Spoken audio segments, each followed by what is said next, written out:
Here's pre-calc. It's problem 3-109, letter A. So it wants us to multiply these.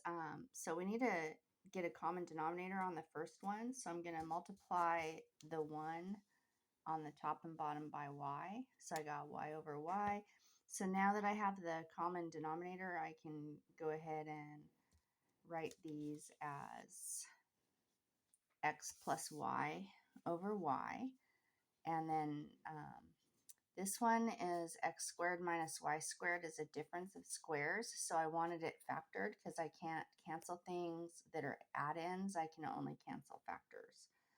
So I'm canceling the x plus y.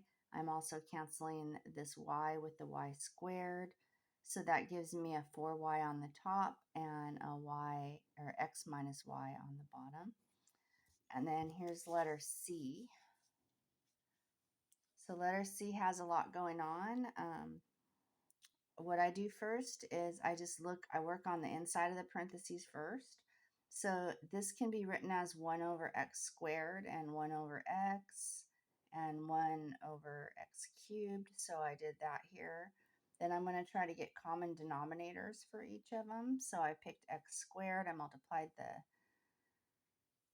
second fraction by x over x, multiplied down here by x cubed over x cubed.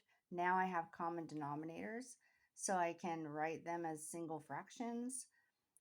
This -1 out here tells me to like flip and multiply. It just tells me to flip the fractions. So I'm going to write the reciprocal. So what I've done here is I came down here, and this is just simply the reciprocal of the one up here. I'm sorry that I can't make it focus. Okay, so that's the reciprocal, and then I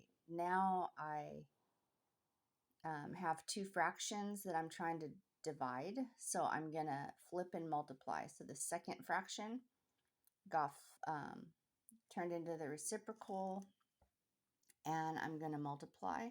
So when I multiply, I can't cancel out the x to the fourth plus 1 and the x plus 1, but I can cancel out the x cubed and the x squared, and I get an x down here, and I end up with this.